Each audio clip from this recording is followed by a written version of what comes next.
Welcome to the last in our series, I'm Working From Home, Now What? Today we're going to kind of just go over a few final tips, a little overview, kind of refresh our memory of what we've already talked about. We're also going to cover maybe a couple of different additional mitigation strategies we haven't looked at before.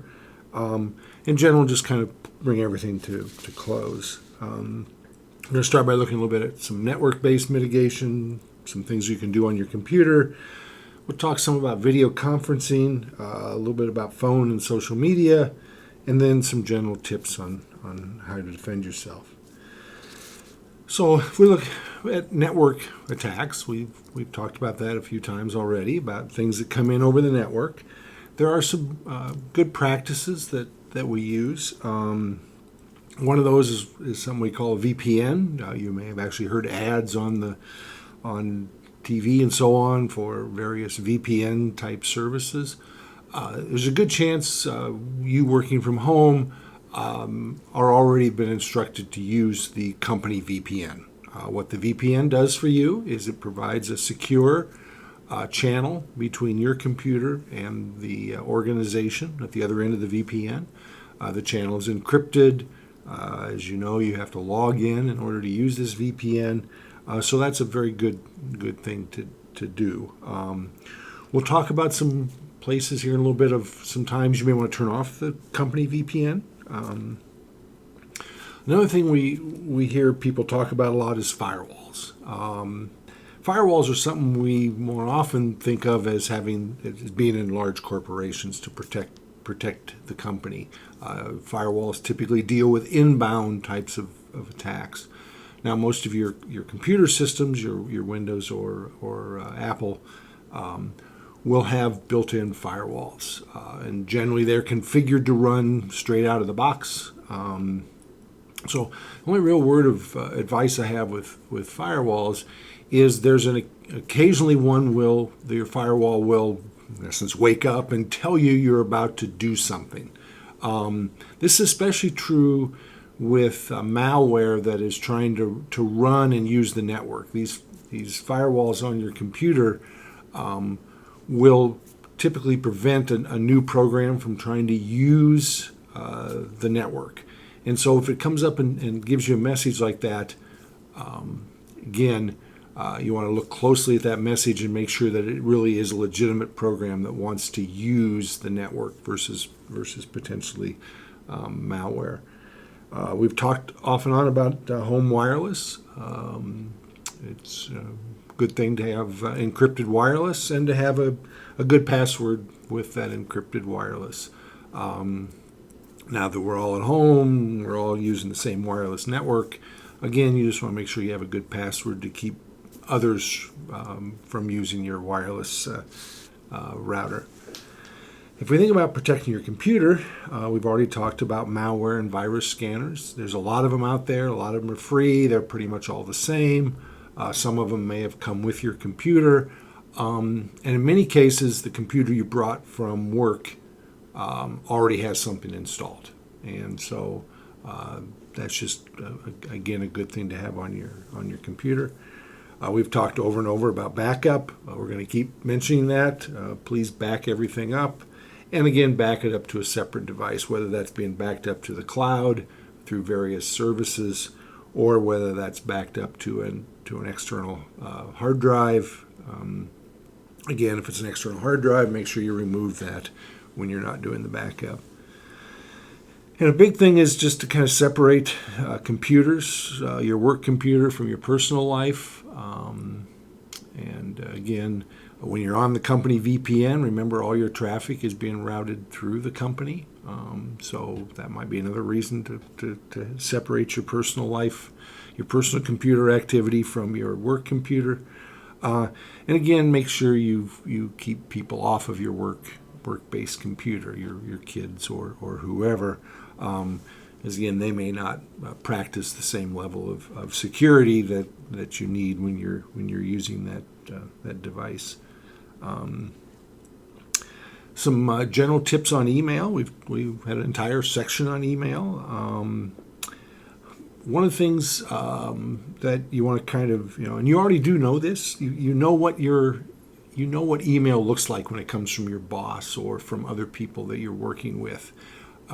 If you get something from them that doesn't look like what you normally get from them, then be suspicious of that. Again, we mentioned the fact that people are trying to pretend to be your boss, pretend to try to be part of your organization. So start to learn, you know what your email looks like coming from the people you interact with, and so just be aware of things that don't look quite right. Some things that aren't really necessarily security related, but things that come about with email, and now especially that we're all working from home. Be careful of the reply all button. I'd actually argue that ought to be a button that shouldn't even exist on the front page of your email service. That should be something hard to get to. And also carbon copy. You see people that, as you start to send these emails around as a form of communication, they'll keep including more and more people into that. And we're all being inundated with email, so you just kind of want to be aware of that. As we're using email as our primary form of communication, a couple things to be aware of. Be brief. You don't like to read a two-page email, so you probably shouldn't be sending two-page emails around. Another one is count to 10. Sometimes we use email as a form of communication when we're upset or there's an issue, and it doesn't feel as personal. And so we can sometimes tend to fire off an email that may be saying things that we really don't want. We'll later regret. So just like people tell you to count to 10 before you start yelling, count to 10 before you send this controversial email. And kind of another thing that several of our colleagues of mine have adopted is a 3 reply rule. If as you're going through an email conversation back and forth and it hits 3 messages, maybe it's time to pick up the phone, send a WebEx or Zoom or some sort of a video conference, and start to interact that way. You're obviously not necessarily reaching a conclusion if you start to keep just sending emails back and forth over this topic. That leads us into video conferencing. We're all in the mode of using video conferencing. There's multiple different platforms out there. They're all, in some cases you're going to be driven by what your organization uses. Different organizations have standardized on different platforms. I encourage people to just have social work meetings. Just, a few of you get together from the office and have a social meeting, whether during the day or other times. There's been some discussion out there about Zoom bombing and some of these types of things. This really comes about from you posting your meetings, letting the world know about your meeting. So again, look at potentially having passwords or protected meetings. Again, especially if it's a company meeting, you're going to want to restrict access to that meeting. So again, when you use your company video conferencing system, you need to know what your organization's policy is on using that for also your personal. And so you may want to be aware of using your company video conferencing service for personal video conferences. Again, from a video standpoint, we'll talk about this also again when we talk about bandwidth, but do you really need to have the video portion? I've been on meetings where we've actually the first 2-3 minutes, we've had the video on where we've got a chance to see each other and say hi to each other. And then we all drop back to no video mode, just to save bandwidth. So you think of different ways, and do you really need that video? And sometimes what you may actually want to disconnect from your company VPN, especially if the video conference is being hosted by a third party like a Zoom. It actually turns out to be quicker. As opposed to routing all your traffic through the company and back out again, you're going straight to Zoom.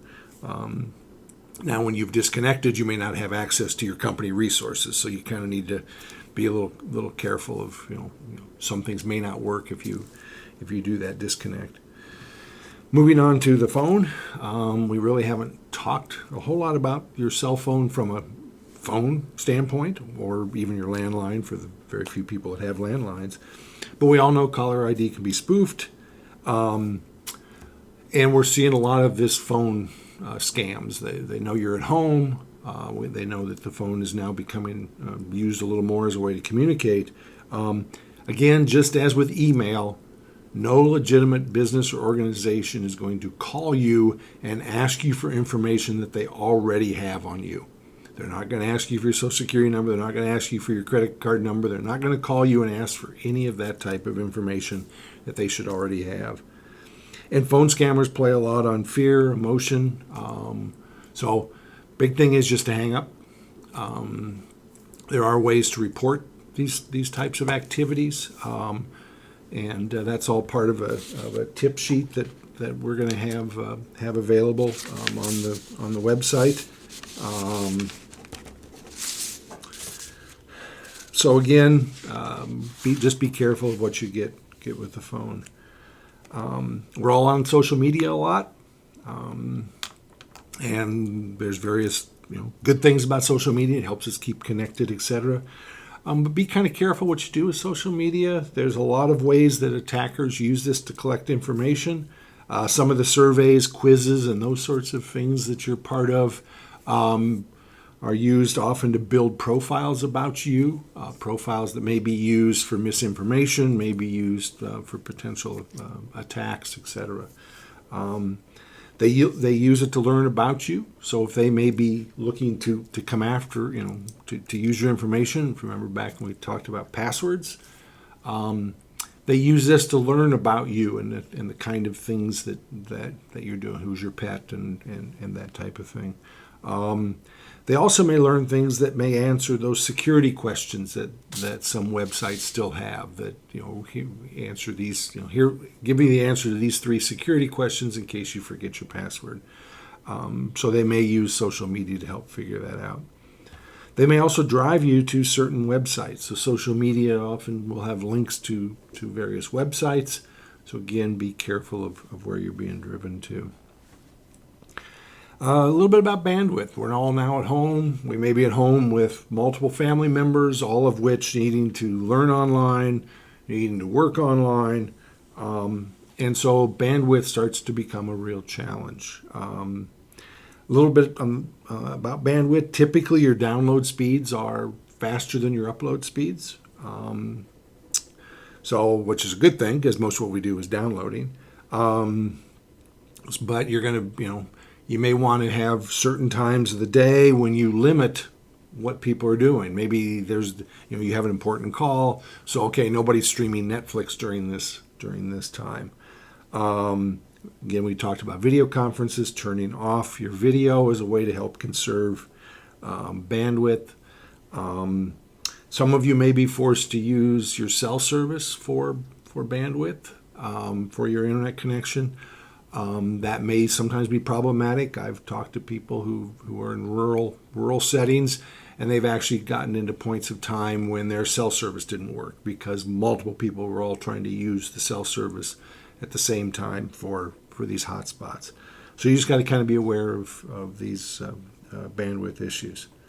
So kind of in closing, I'm going to talk a little bit about, cybersecurity is everybody's responsibility. We can't, we can rely on technology. We can rely on the people that build the technology to help us. Those are tools to aid in our ability to secure ourselves.